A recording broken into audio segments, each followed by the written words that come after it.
We begin in 1970, at the height of the American muscle car wars. This was an era defined by horsepower, aggression, and bold statements. But even in a time of excess, one car stood far beyond the rest. The 1970 Dodge Coronet RT Convertible, equipped with the 426 Hemi. At first glance, the Coronet didn't scream dominance. It lacked the dramatic styling of a Charger or the street presence of a Challenger. But hidden within this understated convertible was one of the most feared engines ever produced, the 426 cubic inch Hemi V8. Officially rated at 425 horsepower, though widely known to produce more, this engine transformed the Coronet into something far more serious than its appearance suggested. But here's where the story turns. In 1970, demand for convertibles was already declining. Buyers wanted hardtops, not open-air muscle machines. And the Hemi option itself was expensive. So expensive that very few customers combined the two.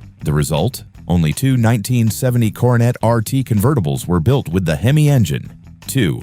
That makes it not just rare, but nearly mythical. A full-size convertible with race-bred power, built at a time when the market was already shifting away from both performance and open-top cars.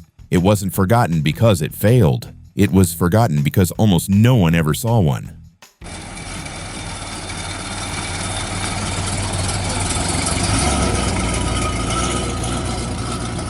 But rarity in the automotive world didn't begin in the muscle car era. To understand that, we have to go back to 1933, the Pierce Arrow Silver Arrow. At a time when most cars still resembled horse-drawn carriages, the Silver Arrow looked like it came from the future. Its design was streamlined, flowing, and aerodynamic, decades ahead of its time. The headlights were integrated into the front fenders, a radical departure from the exposed lamps of the era. The body sat lower, longer, and smoother than anything else on the road. Pierce Arrow called it, "Suddenly it's 1940," and in many ways, it was. Under the hood sat a V12 engine, delivering power in a way that emphasized smoothness over raw speed. This wasn't a muscle car in the traditional sense, but it represented performance through refinement and innovation. Only 5 Silver Arrows were ever built, 5 handcrafted visions of the future. But despite the excitement they generated, Pierce Arrow couldn't translate that innovation into survival.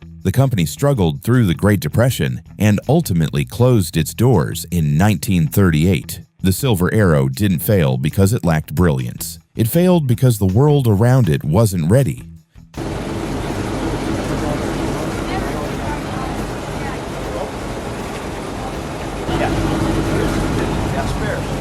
Just a year earlier, another visionary concept had quietly taken shape: the 1932 Stout Scarab. If the Silver Arrow hinted at the future, the Scarab practically invented it. Designed by William Bushnell Stout, the Scarab is often considered the first minivan, or more accurately, the first vehicle designed from the inside out. Instead of focusing on exterior styling, Stout prioritized passenger space. The engine was mounted in the rear, allowing for a completely open cabin. Inside, seats could be rearranged. There was even a small table, features that wouldn't become mainstream for decades. Power came from a Ford Flathead V8, mounted at the back, an unconventional choice that allowed for better weight distribution and interior space. But innovation came at a cost. The Scarab was incredibly expensive, far more than most luxury cars of the time. And because it was largely hand-built, production remained extremely limited. Fewer than 10 were produced. It wasn't just a car, it was an idea, one that the industry wouldn't fully embrace until nearly half a century later. By the early 1970s, the muscle car era was reaching its peak and its breaking point, and no car represents that moment better than the 1971 Plymouth Hemi Cuda Convertible. This wasn't just a muscle car, it was the end of an era. By 1971, tightening emissions regulations, rising insurance costs, and changing consumer preferences were already signaling the decline of high-performance vehicles. Yet Plymouth still offered the ultimate option, the 426 Hemi.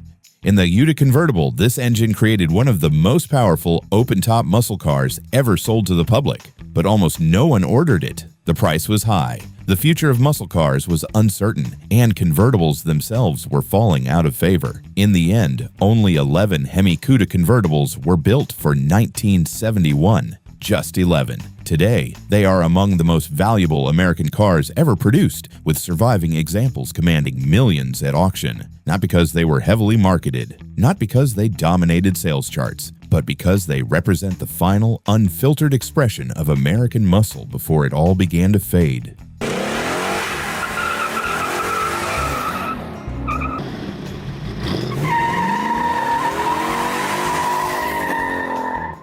While Detroit was chasing horsepower, smaller companies were chasing dreams. And in 1952, one of those dreams took shape as the Woodle Wildfire. Built in California, the Wildfire wasn't backed by a major manufacturer. It was the vision of B.R. Woodle, who wanted to create a lightweight, fiberglass-bodied sports car. At a time when fiberglass construction was still relatively new, this was a bold move. The Wildfire featured sleek, European-inspired styling with flowing lines and a low stance. Under the hood, it typically used a Ford flathead V8, giving it respectable performance for its size and weight. But the Wildfire wasn't sold as a traditional car. It was offered as a kit. Buyers could purchase the body and assemble the car themselves, often sourcing components from other vehicles. This made each Wildfire slightly different from the next. Production numbers remain low, with estimates suggesting around 300 kits were produced, though far fewer complete cars are known to exist today. The Wildfire didn't fail because it lacked appeal. It faded because it existed outside the mainstream in a space where passion mattered more than mass production.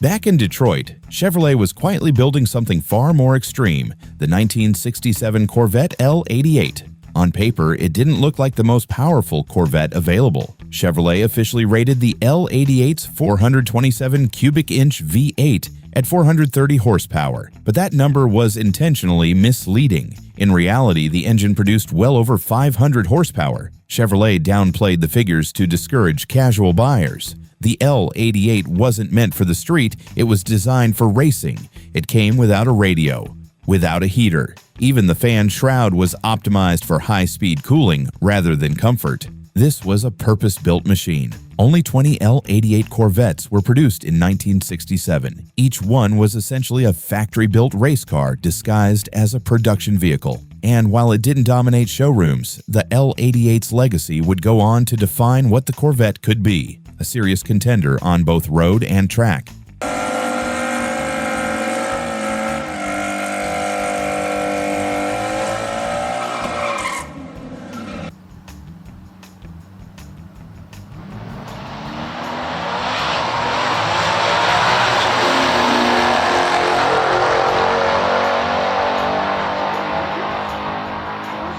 But perhaps the most unusual experiment in automotive history came from Chrysler, the 1963 Chrysler Turbine Car. At a time when the industry was still refining piston engines, Chrysler decided to try something completely different: a gas turbine engine. Instead of pistons and cylinders, the turbine car used a jet-like engine capable of running on a wide range of fuels, including diesel, kerosene, and even vegetable oil. The engine produced around 130 horsepower, but more importantly, it delivered incredibly smooth power with minimal vibration. Chrysler built 55 turbine cars and launched a public testing program, allowing everyday drivers to experience the technology. It was one of the most ambitious experiments ever conducted by a major automaker, but the challenges were significant. Fuel economy was inconsistent, emissions were difficult to control, and the cost of production was extremely high. In the end, most of the cars were destroyed after the program concluded.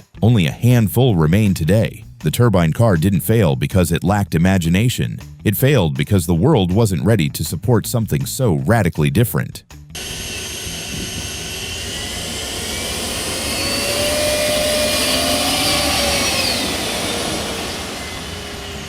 And then there's the car that may have come closest to changing everything: the 1948 Tucker 48. Preston Tucker didn't just want to build a car, he wanted to revolutionize the industry. The Tucker 48 featured a rear-mounted engine, independent suspension, and a host of safety innovations, including a padded dashboard and a center headlight that turned with the steering wheel. At a time when safety was rarely a priority, Tucker made it central to his vision. The car was powered by a modified helicopter engine, adapted for automotive use. It delivered smooth performance and a unique driving experience. But the Tucker story isn't just about engineering. It's about controversy. Financial investigations, legal battles, and pressure from established automakers ultimately brought the company down. Only 51 Tucker 48s were completed. Today, nearly all of them still exist, a testament to their significance. The Tucker didn't disappear because it was flawed. It disappeared because it challenged the system.